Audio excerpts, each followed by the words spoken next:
제가 처음 사업을 해야겠다라고 마음먹었을 때 제 통장에는 100만 원밖에 없었습니다. 지금은 사업이라는 단어가 저에게 익숙한 단어가 되었지만 막연히 사업이라고 하면 두렵잖아요. 단어 자체가 뭔가 위험해 보이고 내 돈 까먹을 것 같고 처음엔 저도 그랬죠. 시간이 지나 뒤돌아보니 그동안 참 많은 것을 해봤더라고요. 온라인으로 시작해서 해외 구매 대행, 위탁 판매, 사입 판매를 거쳐서 브랜딩, 그리고 오프라인 사업까지 여러 가지 사업을 해봤고 또 지금도 하고 있지만 가장 처음 시작했던 건 해외 구매 대행이었어요. 내가 판매 마켓에 물건을 등록해두고 구매자로부터 주문이 생기면 그때 물건값을 결제해서 보내주는 방식이죠. 판매 플랫폼이라는 대기업에서 정상금을 지급해주기 때문에 비교적 리스크가 적을 것이라고 판단했죠. 하지만 리스크가 적을 뿐이지 아예 없는 것은 아니더라고요.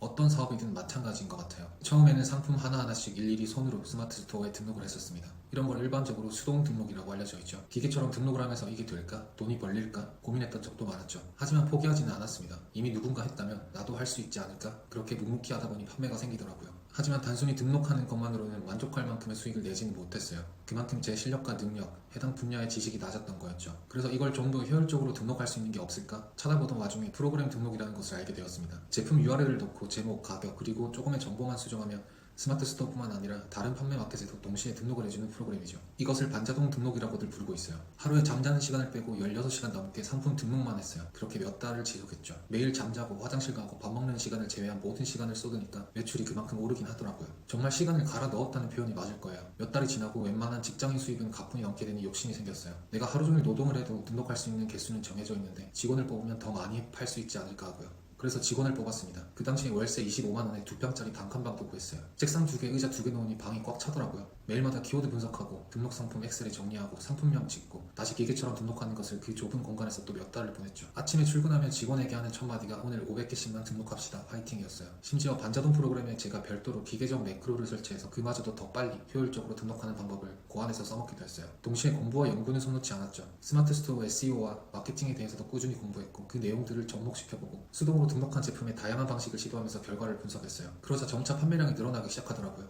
3개월 뒤에는 단 한 가지 제품만으로 한 달에 300개를 넘게 팔았어요. 그리고 또 한 달 뒤에 리뷰가 200개 넘게 쌓였죠. 국내 해외 배송을 모두 포함해서 그 대형 키워드를 검색했을 때 내 제품이 광고를 제외하고 1페이지 1등으로 노출되기 시작했죠. 그런데 문제가 생기더라고요. 구매대행 특성상 내 제품이 아니다 보니 수많은 다른 셀러들이 같은 제품을 올리기 시작한 거죠. 저보다 100원 낮게요. 그렇게 치킨 게임이 시작되었습니다. 분명히 내가 쌓아놓은 리뷰인데 카탈로그가 묶여버리니 고객들은 더 싼 곳에서 구매하는 경우가 늘어나더라고요. 네이버에 문의해도 이 제품이 다른 제품이다 라고 입증할 수 없다면 카탈로그를 풀어줄 수 없다라고 하더라고요. 그렇게 치킨 게임을 이어가다가 결과적으로는 제가 이기긴 했습니다만 없는 게 없는 승리였죠. 원가에 가까워질 때까지 가격 경쟁을 했기 때문에요. 그렇게 첫 번째 현자 타임을 느꼈던 것 같아요. 하지만 포기하진 않았습니다. 여기서 얻은 경험을 바탕으로 나중에 사입과 브랜딩 영역에도 도전할 수 있었으니까요. 그 뒤로 해외 구매 대행이 있어서 수동 등록에는 더 이상 더 많은 리소스를 투입하지는 않았던 것 같아요. 그러던 와중에 직원이 힘들었는지 그만둔다고 하더라고요. 그렇게 또다시 혼자서 수동과 반자동을 병행하면서 위탁 판매를 병행하기도 하고 또 다른 무언가를 찾기 시작했어요. 그러다 대량 등록 프로그램에 대해 알게 되었죠. 사실 처음에는 그렇게 만족스럽지 못했어요. 그때가 대량 등록 프로그램이 한참 핫해지기 전이었기 때문에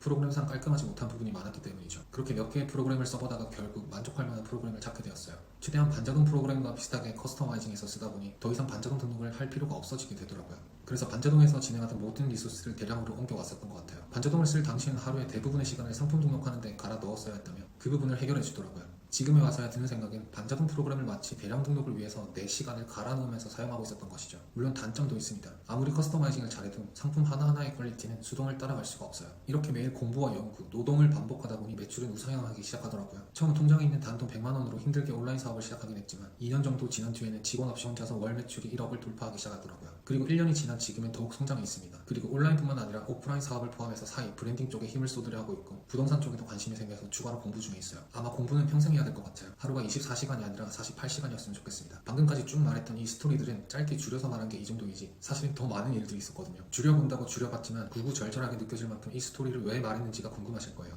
이렇게라도 스토리를 대략적으로나마 말씀을 드려야 좀 더 이해하기 편하실 거라 생각했습니다. 아직까지 온라인 부업, 창업, 사업 관련해서 수많은 영상들이 올라오고 있죠. 심지어 2년, 3년 전에 한참 유행하던 오래전에 등록된 영상이 최근에도 댓글이 달리더라고요. 그리고 온라인 판매에 대한 부분에서 초보자분들은 수동, 반자동, 대량 어떤 게 좋나요?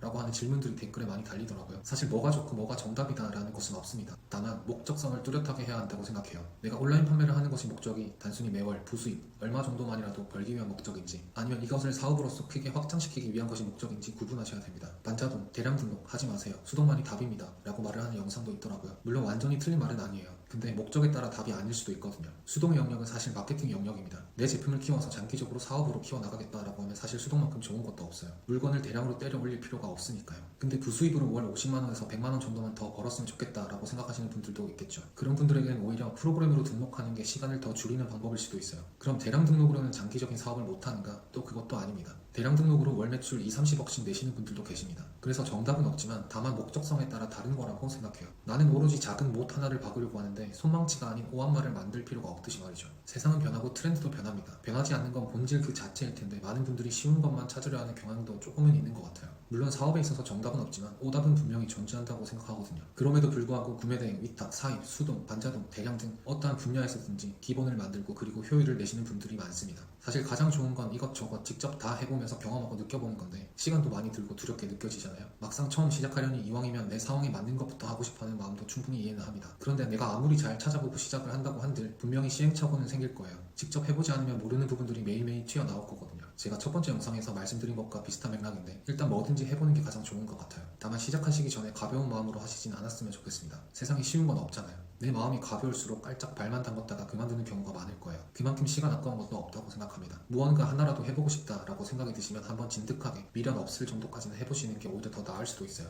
비록 시간을 썼지만 미련 없이 했다는 경험을 바탕으로 다음번에는 다른 것을 할 때 더 잘할 수 있거든요. 사실 온라인 사업이라는 게 정답은 없는 시장이지만 내가 흥미가 더 가는 분야는 분명히 있어요. 그런 부분을 찾게 된다면 분명 이전과는 다르게 성장도 빠르실 겁니다. 그리고 무자본 창업에 대해 말이 많은데 이 부분은 다음 영상으로 다뤄볼게요.